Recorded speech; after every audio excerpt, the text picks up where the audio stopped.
Bonjour madame, bonjour monsieur, chers téléspectateurs de Communion Télévision. Tout le plaisir est pour nous de vous savoir nombreux scotchés devant votre poste de télévision en train de regarder les programmes de Communion Télévision. Mesdames, messieurs, chers téléspectateurs, vous êtes bel et bien en direct de l'émission Décryptons. Décryptons votre plateforme d'éducation. Décryptons vous permet d'avoir des connaissances approfondies après avoir regardé un message. Et surtout, c'est le conseil que nous vous donnons. Et maintenant, après, si vous avez regardé le message, vous pouvez revenir avec des questions. Et pour les poser, envoyez simplement le SMS au numéro de téléphone qui défile au bas de votre petit écran. Décryptons, c'est avec notre personne ressource, l'apôtre Étienne Comgrep. Avec lui, pendant une quinzaine de minutes, nous allons rentrer dans les profondeurs pour en savoir un peu plus.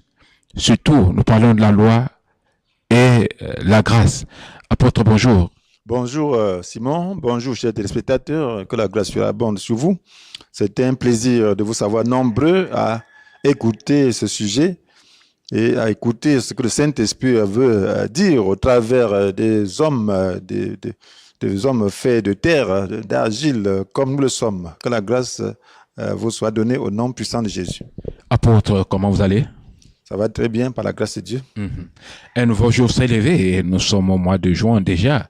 Vous voyez que ça va un peu plus vite et c'est le 6e mois de l'année.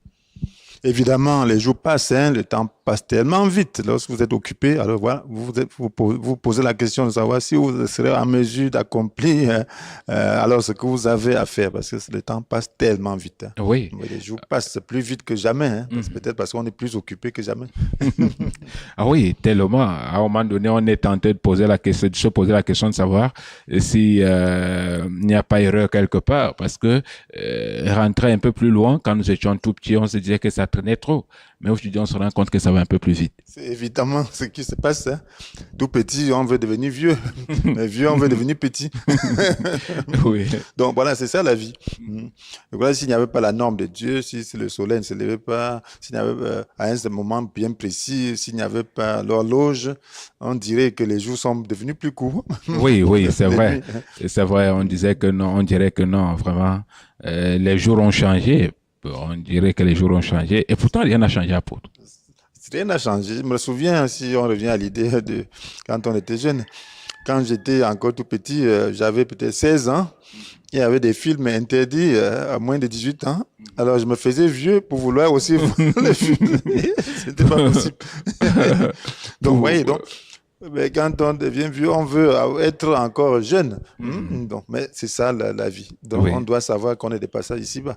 Et puis, s'attacher à Dieu pour être toujours renouvelé. Parce que ceux qui s'attendent au Seigneur, donc, se renouvellent chaque jour. Donc, voilà, donc ils sont jeunes, constamment jeunes.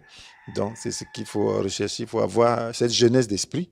Donc, il faut entrer dans l'éternité. Lorsque vous entrez dans l'éternité, alors vous ne regrettez rien. Donc, alors là, les forces se renouvellent. Vous savez que vous êtes en train d'aller de gloire en gloire et que plus le temps passe, la gloire sera plus grande. D'accord. Le temps passe, la gloire restera plus grande, surtout quand on est dans le Seigneur. Voilà, apôtre, ce matin, nous revenons sur la loi et la grâce, 5e partie. Voilà, 5e partie aujourd'hui. Après les 4 premières fois, apôtre, vous revenez à la 5e fois, c'est-à-dire que la demande est aussi forte à votre niveau pour ceux-là qui ont écouté les 4 premiers messages. Je crois que non seulement la demande, je crois que le sujet est pertinent. Donc, à mon propre niveau, je crois qu'il y a beaucoup de choses que le Seigneur m'enseigne déjà. Donc, parce que la demande, c'est par rapport à ce que moi-même je ressens, parce que moi-même je suis un auditeur. Donc, j'écoute de Dieu. Donc, lorsque j'écoute de Dieu, je vois à quel point le sujet est vaste. Parce que lorsque je l'entamais, donc peut-être je voulais l'aborder comme la dernière fois où je l'avais parlé, où j'avais développé ce sujet à travers une radio. Mais le Seigneur entre dans une certaine profondeur et je me rends compte que finalement, c'est toute la parole de Dieu. Oui. D'accord. C'est toute la parole de Dieu. Est-ce qu'il est possible de faire un bilan, d'établir un bilan après ces 4 premiers passages? Déjà, nous sommes au 5e passage, au 5e message. Oui, je crois que le bilan est très positif. dans ma propre vie et dans la vie de ceux dont j'ai quelques retours, dans ceux qui m'entourent et ceux que je peux connaître, donc les attitudes, ainsi de suite. Oui. Donc, parce que très, très important de comprendre qu'il y a une différence entre la loi et la grâce et savoir comment on fait cette différence pour pouvoir mener une vie chrétienne épanouie de manière pratique. Oui. Donc, voilà, nous avons toute cette confusion lorsque nous venons à la Bible. Donc, il y a certains qui vont dans l'extrême de la loi, et puisqu'ils ont peur. Donc, et puis, ils se mettent souvent certains jougs. Pas peur, ben, c'est normal d'avoir peur. Mais lorsque vous comprenez quelle est la grâce de Dieu, quelle est la place de la loi, alors la peur s'en va et vous pouvez maintenant servir le Seigneur dans la liberté et savoir quelle est la part de la chose pour chaque chose. Donc, il y a des petits commandements qui te rendent certains. Il y a certains qui ont peur de désobéir à Dieu. Donc, et puis, ils se retrouvent dans des jougs. Parce qu'ils n'ont pas la liberté, ils n'ont pas compris le sens du commandement. Parce que si le commandement n'est pas compris vraiment, ça peut jouer un rôle inverse. La Bible dit que le commandement est bon pourvu qu'il soit utilisé en accord avec son but. Donc, s'il n'est pas utilisé en accord avec son but, ça peut jouer le rôle inverse. Donc, d'accord. Voilà, donc. Et puis, nous pouvons être aussi séduits parce que la Bible dit que le péché a pris appui sur le commandement. Il m'a donné la mort en se servant, il m'a trompé, il m'a donné la mort en se servant du commandement. Donc, autant de choses qui nous permettent de nous juger nous-mêmes, pour le temps de savoir et de comprendre quelle est la motivation dans une décision, dans le commandement. Quel est l'esprit qui est en train d'utiliser. Parce qu'il ne suffit pas de dire que c'est le commandement. Parce que même le diable utilise le commandement. Mais quel est l'esprit qui utilise le commandement? C'est ça l'essentiel. Notre chair peut utiliser le commandement. Nous utilisons le commandement pour atteindre quelle fin? Notre but, c'est quoi? Nous voulons atteindre le bien-être de l'autre ou sa destruction. C'est ça l'esprit qu'il faut comprendre. Donc, tout ça donne le discernement pour que nous puissions comprendre. Pour que nous ne soyons pas trompés dans l'utilisation du commandement. Parce que lorsqu'on est zélé, il y a aussi cette tentation. Lorsqu'on est très zélé, Satan tend à récupérer notre zèle pour s'en servir. D'accord. Mais apôtre, pensez-vous qu'une relation peut se fonder sur la loi? Bien sûr, une relation peut se fonder sur la loi. Mais la relation fondée seulement sur la loi connaît l'échec. L'échec commence. Donc, et Dieu l'a prouvé. Et c'est même là le but du régime de la loi. Donc, le régime de la loi, apparemment, est basé sur une relation fondée sur la loi. Parce que le Seigneur a établi dans son alliance avec son peuple, donc, en disant que si tu obéis, voilà ce qui t'attend. Si tu désobéis, voilà ce qui t'attend. Donc, un contrat. Donc, voilà mes lois. Obéis pour vivre. Si tu obéis, tu seras béni. Si tu désobéis, tu seras béni. Et la Bible nous dit, dans Colossiens 3, verset 10, que ceux qui comptent sur l'obéissance à la loi sont sous le coup de la malédiction. Donc, sous le coup de la malédiction. Car il est écrit, maudit l'homme qui n'obéit pas constamment à tout ce qui est écrit dans le livre de la loi. Maudit. Soit l'homme qui n'obéit pas constamment à tout ce qui est écrit dans le livre de la loi. Or, personne, le constat, c'est quoi? Tous ont péché et sont privés de la glorieuse présence de Dieu. Et Jésus disait à ses contemporains, Moïse vous a donné la loi, aucun de vous n'accomplit ce que la loi demande. Donc, voilà. Donc, c'est l'échec. Voilà pourquoi il dit que c'est l'échec. D'accord. Mais apôtre, est-ce que la crainte ne peut pas nous mettre à l'abri de beaucoup de choses? Bien sûr, la crainte nous met à l'abri de beaucoup de choses. Quand j'étais jeune homme, c'est la crainte qui m'a amené à ne pas commettre beaucoup de mauvais actes. Donc, la crainte. Donc, ça m'a abstenu de beaucoup de choses. Je ne voulais pas commettre l'adultère, fornication, parce qu'il y avait peur des maladies. J'avais peur de ceci ou cela. Je voyais des gens, un jeune homme de la classe de 3e, j'étais allé au palais juste une fois. On a condamné un jeune homme de la classe de seconde qui avait engrossé une fille. À 2 ans d'emprisonnement. Quand j'ai quitté j'étais encore adolescent. Quand j'ai quitté, donc le gars là va faire 2 ans. Il va perdre 2 ans. Des années d'études. Et quand ses parents vont dire, son père va dire quoi? Alors, il dit non, l'affaire là. Non, c'est très dangereux. Donc, la peur. Il y a la peur qui nous amène à éviter beaucoup de choses. La Bible, même Dieu nous fait connaître sa peur. sa crainte. C'est comme pour établir l'autorité sur un enfant. Il ne faut pas être seulement papa bonbon. Il faut savoir dire non et présenter une chicotte. Là, ça crée la crainte dans l'enfant. Et là, quand tu parles, il peut obéir. Donc, il y a un âge pour faire cela. Donc, la crainte est importante. Et même dans nos vies, Dieu le fait. Il y a des moments qui nous met dans des situations où nous sommes désespérés pour qu'ils sachent qu'en réalité, nous dépendons seulement de lui. Parce que des fois, nous pensons que nous sommes tellement suffisants. Donc, alors, mais une relation doit pas être basée seulement sur la crainte. Dieu commence par là. Voilà le but là, du commandement. Donc, le commandement, vous allez voir que le commandement a toujours des menaces. Mais vous dites qu'une relation ne peut pas se baser sur la crainte? Une relation basée seulement sur la crainte ne peut pas être parfaite. Elle n'aboutira pas. Je prends un exemple. Regardez, un mariage qui est fondé seulement sur la crainte. Est-ce que ça peut vraiment ce mariage peut marcher? Imaginez-vous, là, il y a dans le mariage, il y a ce qu'on appelle la partie légale, l'état civil. Bon, vous connaissez bien, vous êtes bien placé pour parler, pour comprendre de quoi je parle.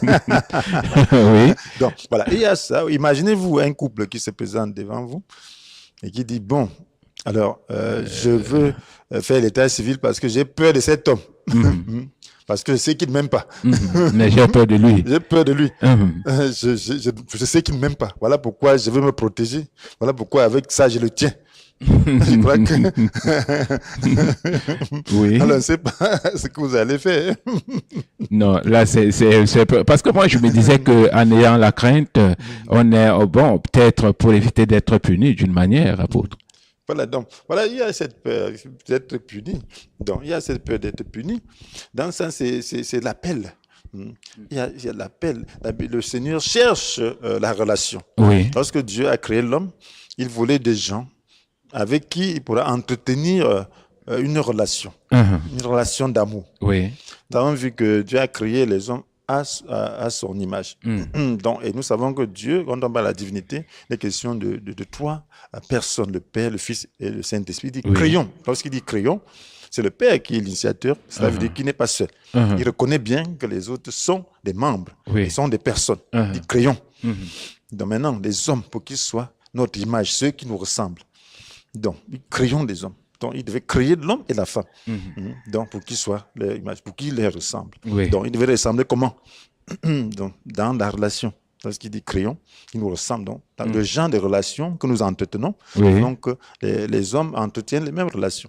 Donc, dans l'innocence, ils étaient donc dans cette relation de mutualité, d'égalité. Personne ne dit que je suis supérieur. L'homme avait un rôle de chef, la femme d'aide, mais la femme était très contente de sa position. Donc, la mutualité veut dire qu'on recherche l'intérêt réciproque. Et puis, on accepte sa position. Il n'y a pas de supériorité. C'est des rôles. C'est un peu ça. Donc, ce qui fait que c'est une relation d'amour. Une telle relation est une relation d'amour. C'est quand l'homme a brisé cette communion en désobéissant, alors que le rapport entre l'homme et la femme est devenu un des rapports tendus, c'était plus le rapport d'amour. Et puis maintenant, le rapport entre l'homme et Dieu n'était plus le rapport d'amour. Voilà pourquoi Dieu a donné maintenant des commandements pour régir l'homme, pour essayer de limiter ses actions, de mauvaises actions. D'accord. Nous allons revenir sur la relation homme-femme tout à l'heure, même parlant du mariage. Mais maintenant, apôtre, il est quand même il est tout de même normal d'être méfiant, quelque part. Bien, le bon sens veut dire que on peut être méfiant. On peut être méfiant. Méfiant veut dire qu'on doute. On redoute quelque chose. On redoute le mal. Donc, si on redoute le mal, Dieu nous a donné le bon sens pour pouvoir analyser. Il ne nous a pas demandé de nous suicider. Donc, on doit être méfiant. Donc, dans certaines situations. Donc, on doit se poser la question, est-ce que en posant cet acte, donc, un homme normal doit être méfiant. D'accord. Un homme qui mange n'importe comment, c'est pas un homme normal, c'est un animal qui mange comme ça ou un fou. Donc, un homme qui veut manger va se poser la question, est-ce que cette nourriture est de bonne qualité? Est-ce que je peux manger vraiment? Est-ce que l'hygiène a été respectée? Est-ce que c'est quelque chose qui se mange? Est-ce que ça ne va pas me causer ceci ou cela? Donc voilà, c'est normal. Donc, d'accord. Donc c'est ça dans la vie, même dans toutes les relations qu'on peut avoir, dans tout ce que nous faisons dans la vie. C'est normal. Mais apôtre, est-ce qu'un homme peut se conduire sans la loi? Voilà, on ne peut pas être sans loi. Mais on ne doit pas être, la loi ne doit pas être la base, la seule base, la relation. Donc, parce que la loi a sa place. Oui. Mais la loi a quel but? La loi vise l'amour. Je prends l'exemple de l'état civil. Donc, est-ce que parce que je suis chrétien, j'aime ma femme, je ne dois pas me marier à l'état civil? L'état civil a sa place. Donc, maintenant, lorsque on parle de la loi, il s'agit de quoi? Il y a la loi morale. Nous sommes toujours régis par les lois. Oui. Donc, comprenons que la nature est faite de lois. Oui. Il y a la loi de la nature. Il y a la loi. Un homme doit se lever à une certaine heure. Un homme qui dort plutôt le jour et qui se couche la nuit, donc il va contre la loi de la nature. Et puis, ça va aller contre lui-même. Donc, c'est la loi de Dieu, c'est la même chose. Mais vous voulez nous expliquer que la loi est obligatoire pour toute personne? Bien sûr. C'est la loi, lorsqu'il y a la loi même de l'amour. Maintenant, c'est la pénibilité à observer cette loi. Oui. Donc, c'est quand on trouve que c'est pénible, que c'est gênant, qu'il y a un problème. Donc, est-ce que tu trouves gênant d'aller te coucher le soir? C'est qu'il y a un problème. Oui. C'est que tu es surnaturel. Oui. Donc, c'est la même chose. Celui qui est né de Dieu accomplit le commandement de Dieu. La Bible nous dit que aimer Dieu, c'est accomplir ses commandements. C'est ce que la Bible nous dit dans 1 Jean chapitre 5, verset 3. Oui. Et ceux-ci, d'ailleurs, ne sont pas pénibles, car tout ce qui est né de Dieu triomphe du monde. Et la victoire qui triomphe du monde, c'est quoi? C'est notre foi. Donc, si tu es né de Dieu, tu dois accomplir. La loi devient naturelle. Si tu es un homme normal, le soir, tu vas te sentir fatigué et te reposer. C'est la même chose pour la loi de Dieu. Donc, mais si tu dis que bon, il faut que je vais me coucher la nuit là, oh, c'est mauvais, vraiment, ça me gêne, c'est qu'il y a un problème. On va se demander si tu es naturel. D'accord. Mais si la loi de Dieu te gêne, c'est qu'il y a un problème. C'est que l'amour, parce que l'amour, ce qui est né de Dieu, il faut se poser la question, est-ce que je suis vraiment né de Dieu? Et alors, pour naître de Dieu, il faut avoir une relation avec lui. Donc, il faut donc développer sa relation. Il faut se poser la question, est-ce que je suis vraiment régi par l'Esprit de Dieu? Alors là, tu vas voir à quel degré l'Esprit te régit. Il voit que c'est insuffisant. Parce que la Bible nous dit que dans l'amour, il n'y a pas de place pour la crainte. Que l'amour véritable chasse toute crainte. C'est ce que nous dit 1 Jean chapitre 4, verset 18. L'amour véritable chasse la crainte. L'amour de celui qui vit dans la crainte n'est pas encore parvenu à sa pleine maturité. D'accord. Qui n'aimerait pas manger un fruit mûr. Qui aimerait manger une mangue verte. Nous sommes en période de mangue. Qui aimerait cueillir une mangue qui a juste à peine poussé et a produit le fruit pour manger. Ça va agacer les dents. Et puis mais quand c'est bien mûr, c'est juteux. C'est la même chose. Quand notre amour mûrit, alors, tout le monde mange, et c'est bien, même Dieu lui-même. D'accord. Mais maintenant, apôtre, est-ce que nous pouvons parler en quelques mots des actes d'état civil, parce que vous avez fait mention tout à l'heure? Oui, actes d'état civil, je le dis par rapport à l'amour. D'accord. Voilà. Maintenant, quelle est leur importance dans la vie, les actes d'état civil, surtout dans la vie du croyant? On le fait simplement parce que c'est là, est régi par la loi? Voilà, c'est important. J'ai dit dans mon message, dans le message dont nous parlons là, donc, que l'état civil représente la loi.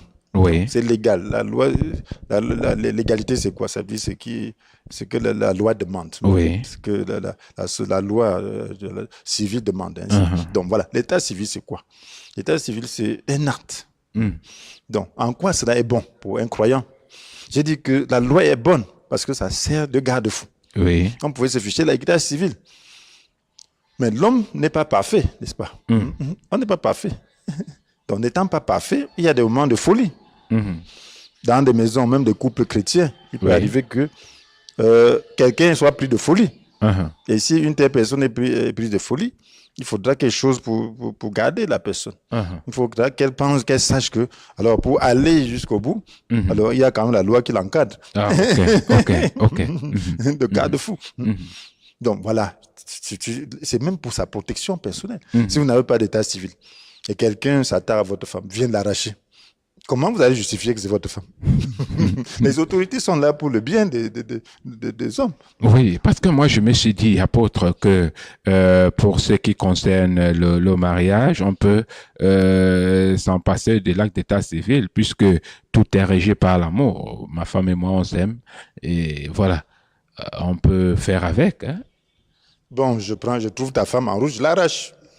Tu vas me Bon, porter plainte, je dis que non, c'est ma femme. Tu vas me prouver comment? bon, vous Vous allez savez, vous aimer. en réalité, apôtre, bon, s'il faut regarder cet angle-là, Oui. si déjà vous parvenez à ravir ma femme, c'est-à-dire que il y a une certaine légèreté de sa part à un niveau, puisque Tu peux si la déjà tenter. et vous trouvez que si déjà ma femme est arrachée, est-ce qu'il faudrait que ce soit la loi qui me la restitue? Parce que quand bien elle viendra à nouveau, est-ce que Vous parlez même, je peux vous porter plutôt plainte. Que vous m'emmerdez. donc vous voulez m'expliquer qu'il faut forcément faire là de mariage pour ma sécurité personnelle? Puisque, vous voyez, pour la société, c'est quoi? C'est les papiers, là, on ne parle pas de l'État. Oui. Qu'est-ce qui prouve que vous êtes marié? Rien ne prouve, c'est les papiers qui prouvent. Il y a un jour où solennellement, vous déclarez que vous vous engagez Oui. l'un l'autre. Mhm. Dans le lien du mariage. Oui. Tout le monde le voit, tout le monde le sait. Voilà pourquoi on déclare. Oui. Quelqu'un a-t-il une opposition? Oui. Mhm.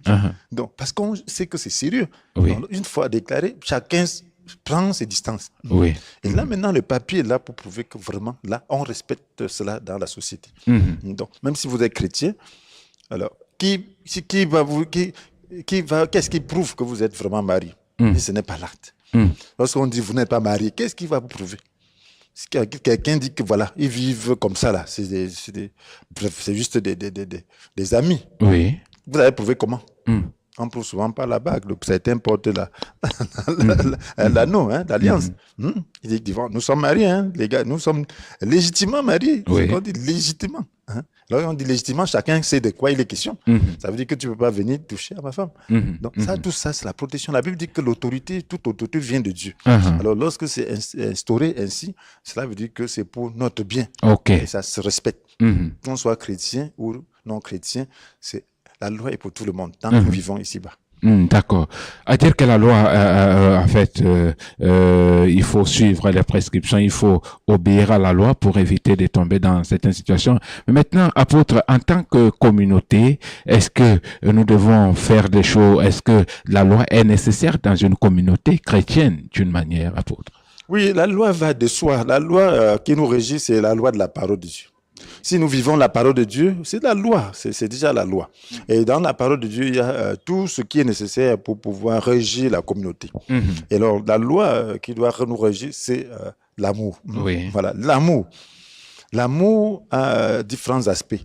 Et l'amour s'applique dans différents contextes. Donc, si nous appliquons la loi selon leur contexte, alors nous allons voir que alors cette loi-là nous régit et nous serons heureux en l'appliquant. Donc, et puis, lorsqu'on parle de communauté, c'est aussi une organisation. Oui. Donc, il y a une organisation qui est propice à la vision qu'on veut atteindre. OK. Donc, lorsqu'on s'entend par rapport à cela, donc, ça nous régit et nous comprenons, nous avons les mêmes sentiments, les mêmes pensées.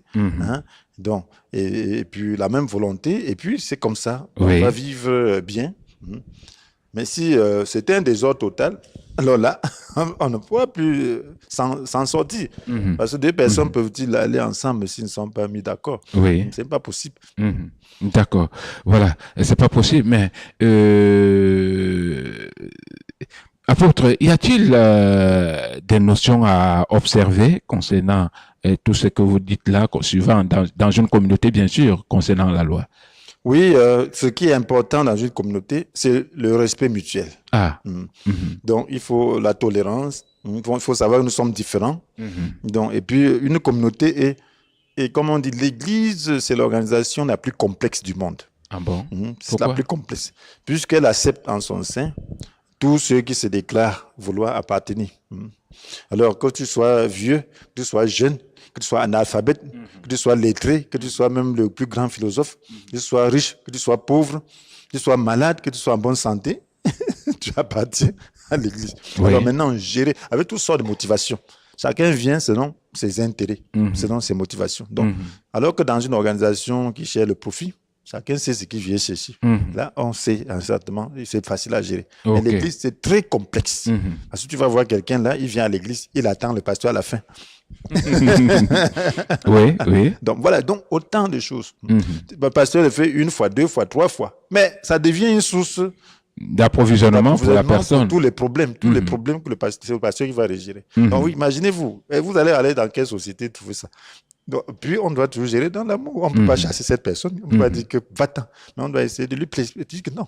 Si tu ne vas pas à l'église pour chercher le pasteur, tu viens écouter la parole Oui. pour que ça se sauve. Tu viens aider. On peut t'aider ponctuellement. Mhm. Hein? Si on ne peut même pas avoir quelque chose chaque jour pour t'aider, pour toi seul, c'est pas possible. Oui, Donc, surtout voilà autant de que, choses. surtout qu'il y a beaucoup de personnes qui sont dans des situations assez compliquées et s'il faille qu'on jette un coup d'œil, on va se rendre compte qu'à un moment donné, c'est très, très difficile. Toute la ville, il faut avoir le bon sens. Oui. Si tout le monde va poser son problème à l'église, sans D'accord. ressources, D'accord. vous allez faire comment? Voilà, mesdames et messieurs, nous allons prendre une petite ponctuation. On se retrouve derrière.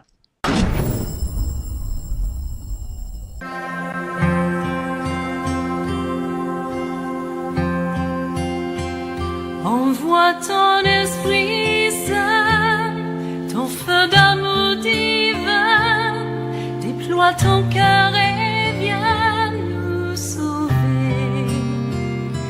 Délivre-nous de nous, délivre-nous de tout, ce qui refuse en nous de t'aimer. Du sang de ton agneau, déversons-nous le flot des abondantes eaux de ton pardon.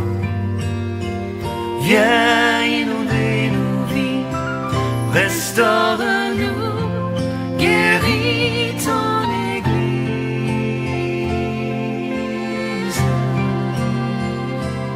Reçois de nous, Seigneur, le chant de notre cœur, du lieu où tu demeures, réponds-nous. Plus d'amour encore, plus puissant et plus fort, viens sanctifier ton corps par nous. Du sang de ton agneau, déversons-nous le flot des abondantes eaux de ton pardon. Viens inonder nos vies, restaure-nous, guéris notre monde.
Retour dans ce studio après cette petite ponctuation qui a permis à l'apôtre de souffler un tout petit peu. Voilà, apôtre, nous repartons avec notre entretien. Qu'est-ce que l'homme doit rechercher dans la loi? Alors, la loi, comme je l'ai dit tantôt, doit être un garde-fou. Mais l'homme doit voir à travers la loi le Christ. Oui. On doit aller au-delà de la loi. Parce que la Bible nous dit que la loi, avec ses commandements écrits, inflige la mort. Mhm. Mais l'esprit communique la vie. Donc, l'homme doit regarder la parole de Dieu, la loi, comme on dit la loi en général, la parole de Dieu, comme un moyen d'atteindre Dieu. Donc, il doit aller au-delà des Oui. simples exigences, des simples obligations.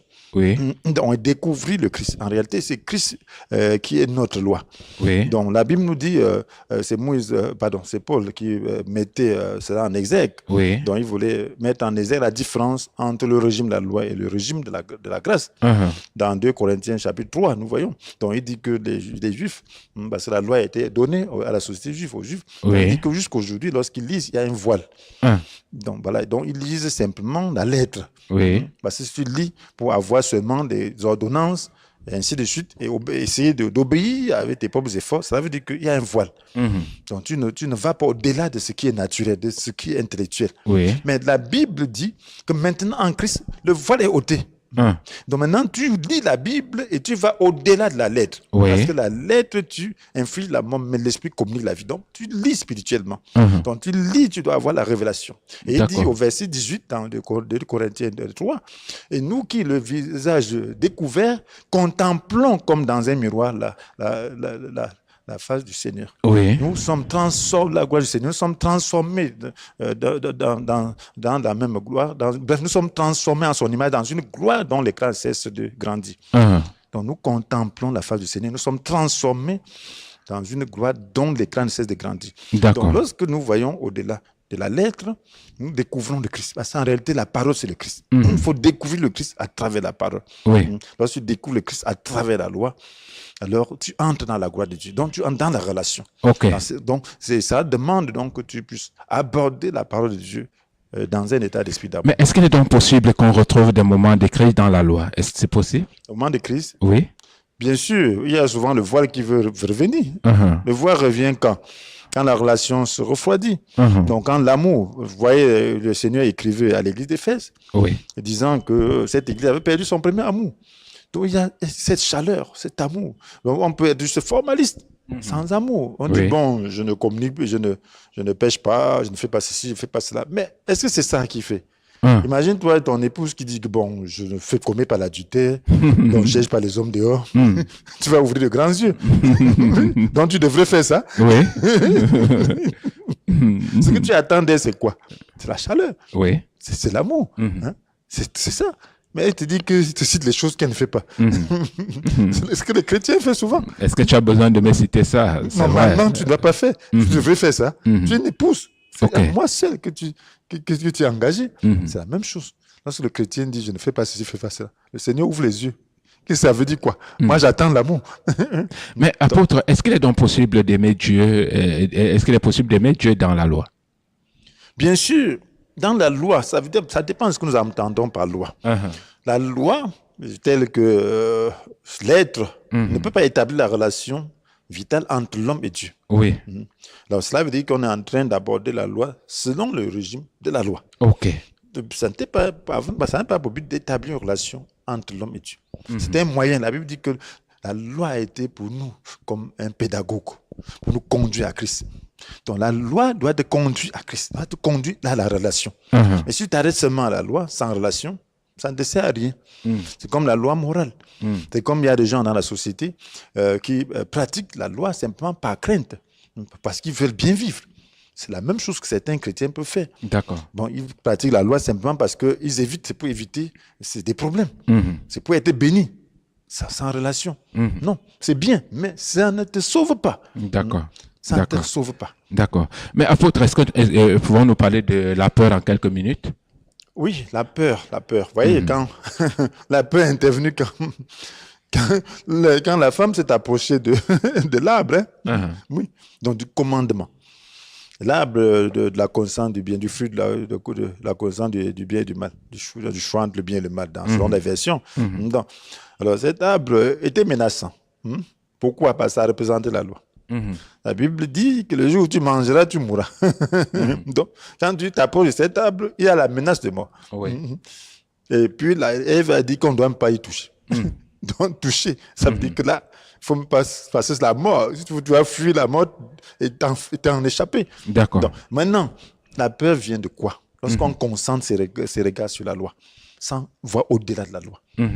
L'homme avait le choix de focaliser toute son attention dans l'amour ou de la focaliser dans la loi.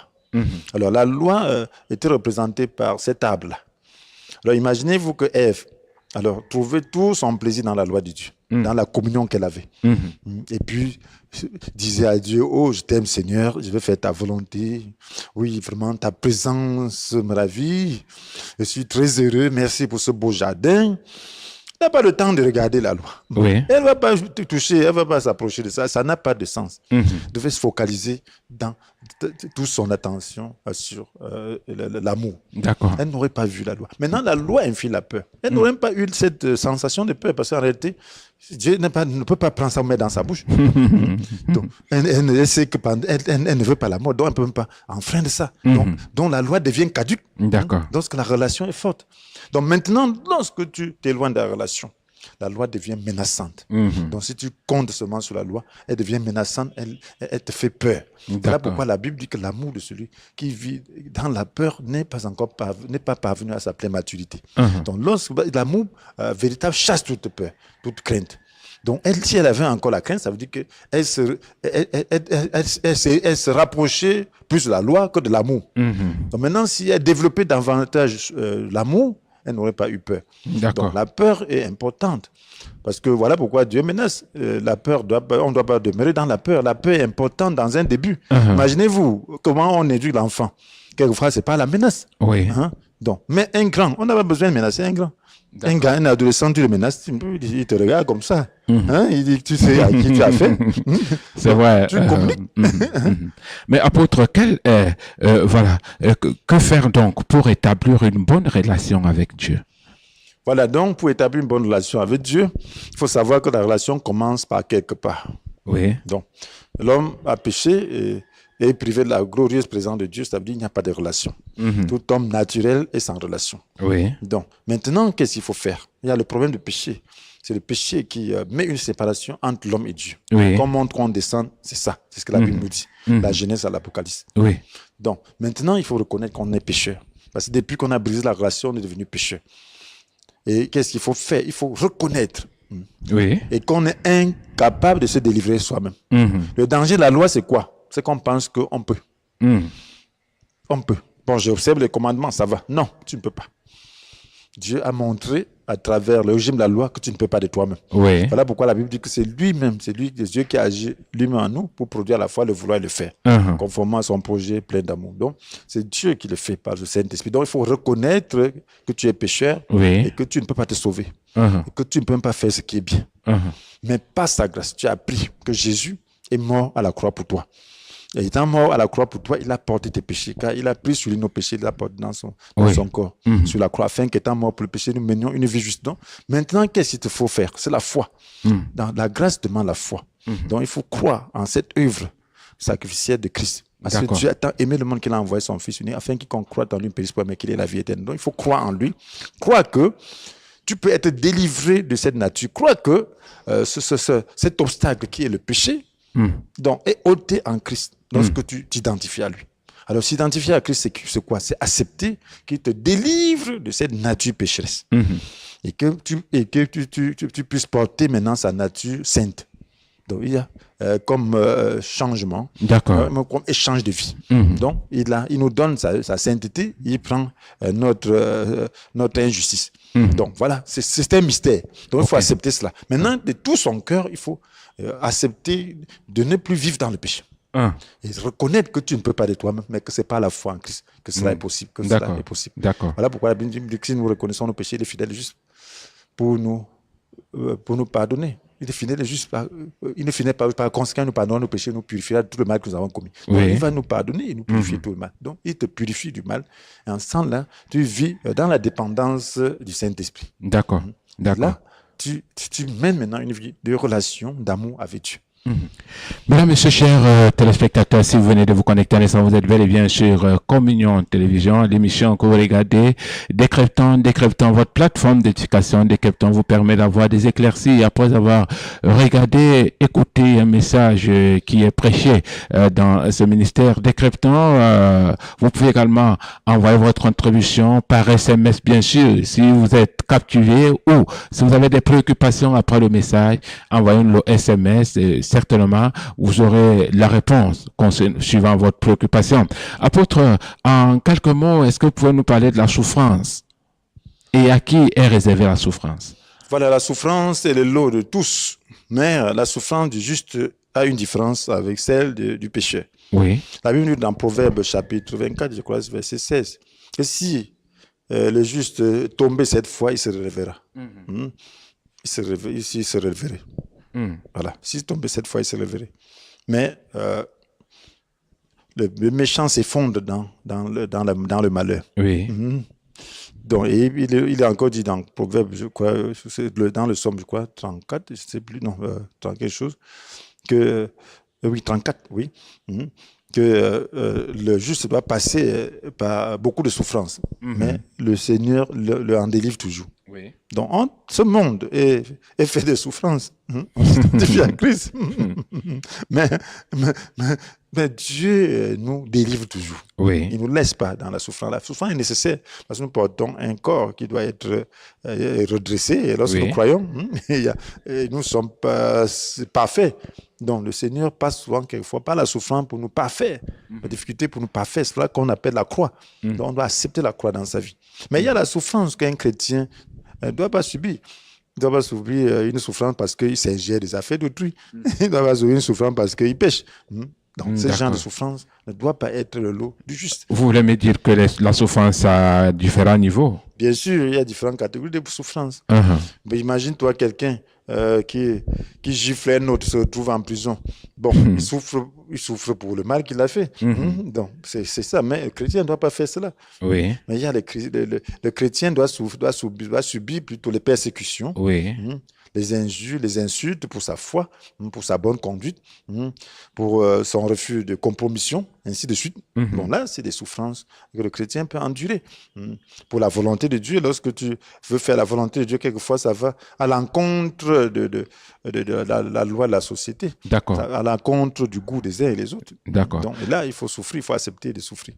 Mais apôtre, est-ce qu'il y a quelque chose qui peut aider l'homme afin qu'il ne tombe pas dans la tentation? Ok, ce qui peut aider, c'est la relation, l'amour. Vous voyez, quand Jésus est venu, il est né sous la loi, sous le régime de la loi. Il a été tenté en tout point comme nous le sommes aujourd'hui. C'est ce que nous dit Hébreux 4, verset 15. Mais il n'a pas commis de péché. Pourquoi? Parce qu'il développait toujours sa relation avec Dieu. Oui. Sa priorité, c'était la relation. Chaque matin, il se levait. La première chose, c'était de demander au Père, Père, qu'est-ce qu'il doit faire? Qu'est-ce que tu attends de moi? Donc, il recherchait des ressources spirituelles nécessaires pour gérer la journée. Il cherchait à marcher sur les traces de son Père, marcher selon ce que Dieu veut. Et là, Dieu balise le chemin. Parce que lorsque le chef de l'État veut aller quelque part, qu'est-ce qu'on fait? On balise le chemin. Oui. Et on envoie d'abord des gens pour frayer le chemin. Donc, si nous marchons dans la volonté de Dieu, Dieu aussi fera la même chose pour nous. Et il va nous éviter des tentations, de tomber dans la tentation. Nous serons armés. Lorsqu'il y a un besoin, Dieu sait d'avance. Mais si nous sommes têtus, nous faisons les choses à notre tête, nous pouvons nous retrouver devant des tentations que Dieu n'a pas prévues pour nous. D'accord. Et puis, on peut succomber. On peut manquer de grâce. Donc, on doit mener une vie de prière. C'est pour cela que ce n'est pas pour rien que le Seigneur a inclus dans cette prière, modèle de prière qu'il nous a donné. Donc, délivre-nous du diable. Ne nous soumets pas à la tentation. Délivre-nous du diable. Donc, on doit prier que le Seigneur nous en délivre. D'accord. Ça veut dire que nous comptons non sur nos forces pour nous délivrer, mais sur celle du Seigneur. Donc, face à la tentation, si on compte sur les ressources du Seigneur, on ne tombera jamais. D'accord. Maintenant, apôtre, nous sommes au 5e message. est satisfait de la communication en quelques secondes, parce que le temps qui nous est imparti arrive à son terme. Voilà, je pourrais seulement dire qu'en ce qui me concerne, j'ai fait ce que je pouvais à mon niveau d'homme, donc pour transmettre le message. Je crois que c'est le Saint-Esprit. Je me suis soumis au Saint-Esprit autant que je le pouvais. Alors pour que ce message soit transmis, je crois que sur ce plan, si moi-même j'ai bien compris quelque chose, ça veut dire beaucoup ont compris aussi. J'ai vu des gens qui ont compris. Je crois que certains comprennent déjà et changent d'attitude. Donc à mon niveau, c'est le Saint-Esprit qui enseigne. Et je crois qu'il a utilisé un canal qui est faible, pas tellement pur, mais pour communiquer quelque chose de très grand. Je crois que c'est quelque chose de très grand. Donc je suis satisfait à mon niveau, mais je voudrais qu'il me sanctifie davantage, qu'il me donne plus de grâce pour communiquer dans une plus grande dimension. D'accord. Apôtre, merci pour votre disponibilité, pour ce que vous avez communiqué également quelque chose aux téléspectateurs qui nous regardent. Que le Seigneur soit béni. Je lui remets toute la gloire. À la prochaine, par sa grâce. Mesdames, Messieurs, décryptons, rentre en gare. Merci à toute la faute équipe technique. Merci également pour la disponibilité de l'apôtre SP Boumagicine. Restez scotchés. Communion Télévision, les programmes se poursuivent. Quant à moi, très bientôt sur les ondes. Merci.